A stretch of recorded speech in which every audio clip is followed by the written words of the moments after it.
So a patient asked me what um, what to expect when undergoing a phlebectomy procedure for varicose veins and venous insufficiency. And so you might be walking around with a massive looking earthworm on your leg, and it might be causing heaviness and pain and swelling and a lot of symptoms that are just really troublesome in your life. And you might be thinking about getting a phlebectomy or a ablation of the vein, meaning either removal or obliteration of the vein, basically removing it from the circulatory system in any way possible, whether it's burning it, gluing it, using a laser. Those are the usual main ways that we do it now.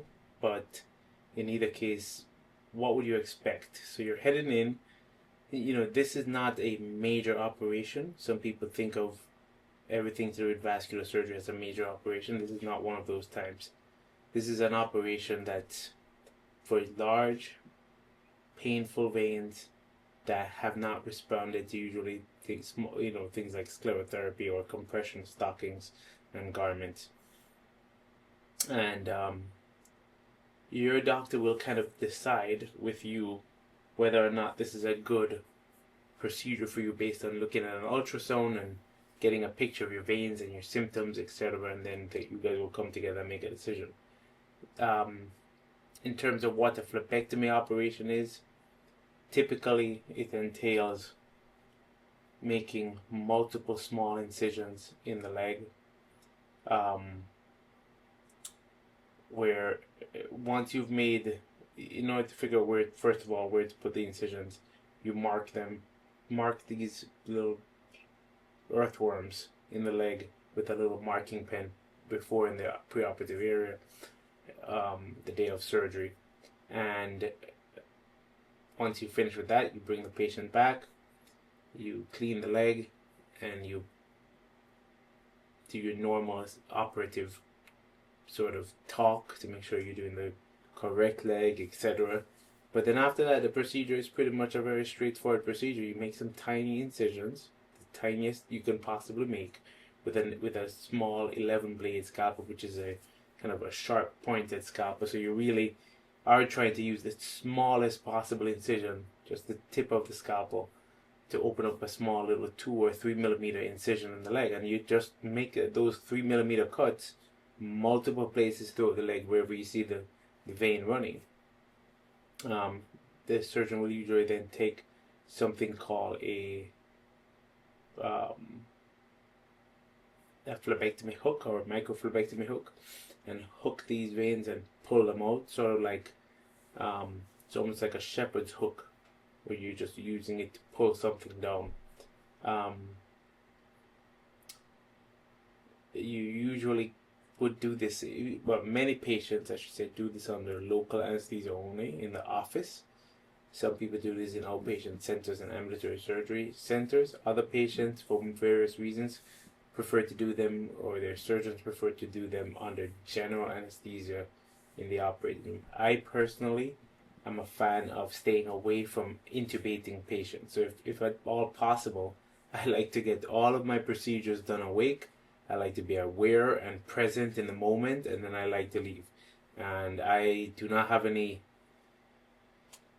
if I can tolerate going to the dentist and having a root canal awake with no anesthesia, I can pretty much tolerate everything else. But everyone is different, and some people prefer general anesthesia. So to each their own.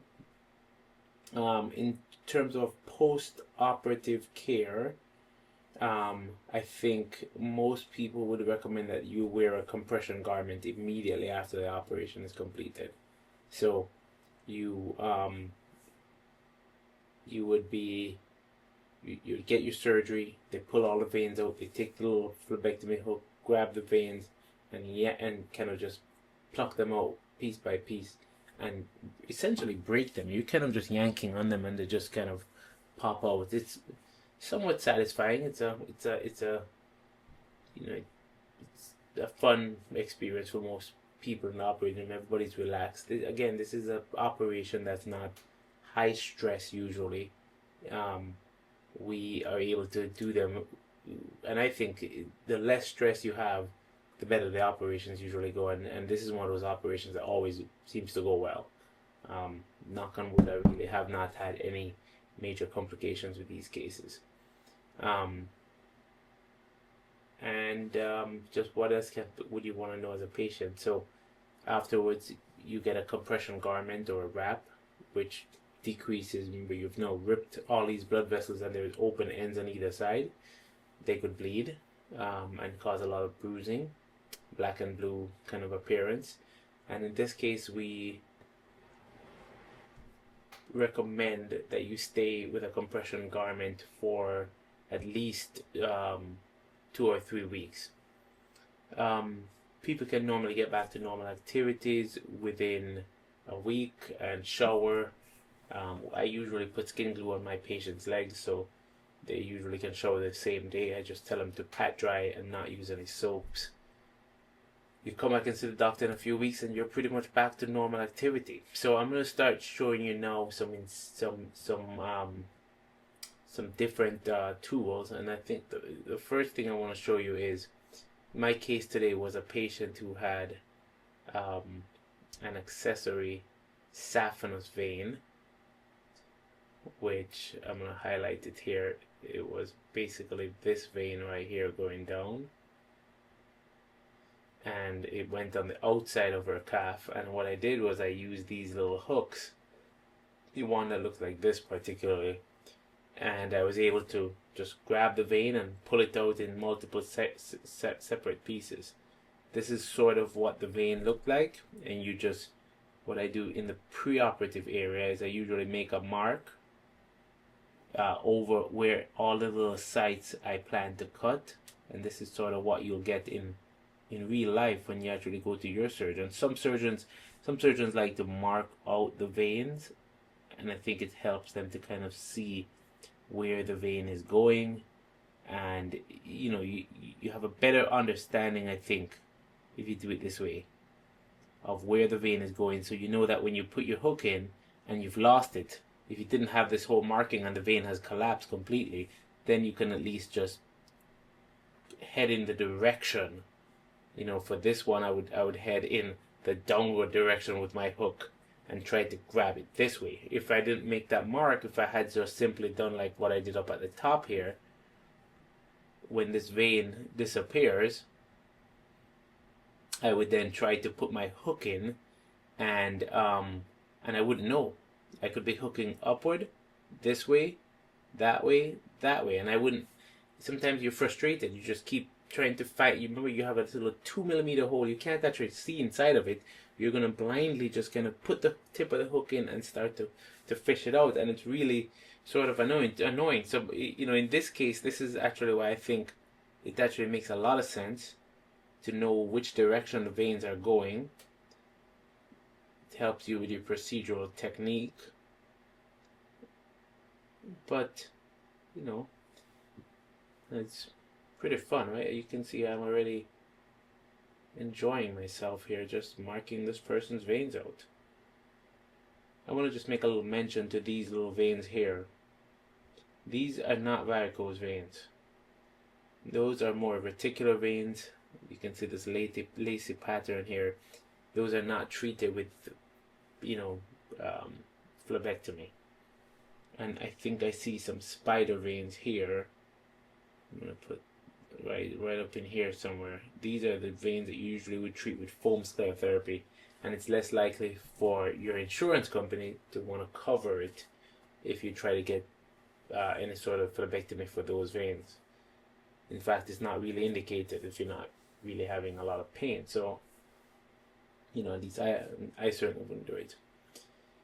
In any case, one other thing I wanted to point out, one reason why I like to make a little dot, whether you mark the vein out or not, if you just put a little dot over a few sites where you're going to start, once you go in the operating room, what you can do to speed up your operative time is first numb all the dots. If the person's awake, boom, not numb all the dots sequentially, and then after that you can make your incisions and get right to work. But if you don't really have a mark, sometimes you make you make the wheel disappears. You don't remember where the wheel is.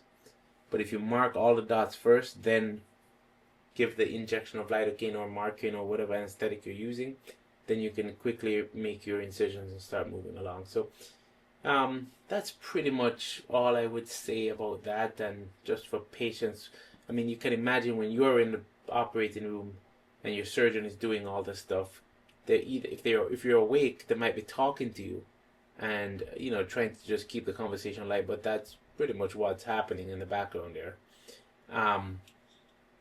And it's not, and remember, if they numb you, for the most part, you cannot feel anything. One other thing about being awake, if you are awake, you have the advantage of communicating with your surgeon to let them know in advance that you are actually having pain or numbness. This is significant because sometimes they can catch a small nerve, and if you feel that pinch and that out of this world pain, and you tell them, you can sometimes prevent a nerve injury from happening that way, a permanent nerve injury. So this is what the phlebectomy would look like, and here's a vein that the person is taking out with hemostats, which are the instruments that we use to pull the veins after we've done the hook portion. See, this person has made multiple marks where they're going to make the incisions. Over here, someone has made multiple incisions, sort of all in the same direction, because that's the direction that this surgeon assumes or feels that the person's leg is pointed, which naturally follows the crease lines, the lines of Langerhans we call them. But you can see, another thing to mention with this patient is that this patient has a lot of bruising. You see, this is all black and blue. One way to have prevented some of this would be to wear really good compression stockings, and the moment they did the compression, the phlebectomy, put pressure down immediately to stop any blood flow from happening into the skin and subcutaneous tissue. So there's a chance that you can skip all of this here. But that is pretty much all I have to tell you about stab phlebectomies. Usually you do not need to have pain medications for this, and so you can go home pretty much the same day. Alright. Well, thank you very much for joining me here at Blackwood Vascular. As always, remember, my name is Stuart Blackwood. I am a board certified vascular surgeon, looking towards vascular surgical education at Blackwood Vascular. Our goal is really to provide high quality medical education, not so much medical advice, but high quality medical education that you guys will appreciate and be able to take more control of your own care going forward, especially when it comes to vascular care. So thanks again, thanks for joining us. If you like it again, please go ahead, like, subscribe, give me a comment or question, give me something that you want to see in the future, some sort of topic, anything whatsoever regarding anything that's related to vascular surgery. I'd love to dive into it with you. Thank you. Have a good night.